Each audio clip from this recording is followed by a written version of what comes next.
From Islamic history, we know that the first 200 years of Islam is stated by the Holy Prophet ﷺ to be the golden age, 300 years in fact.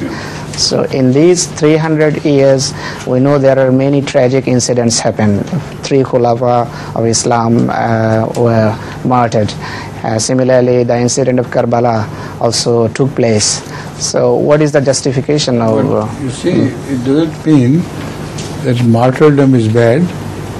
Martyrdom in the sight of Allah of the greatest achievement of a person.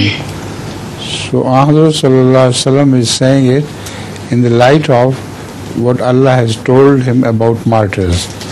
So although efforts should have been taken to save the lives of the Khulafa, but at the same time their martyrdom is a great honor for them.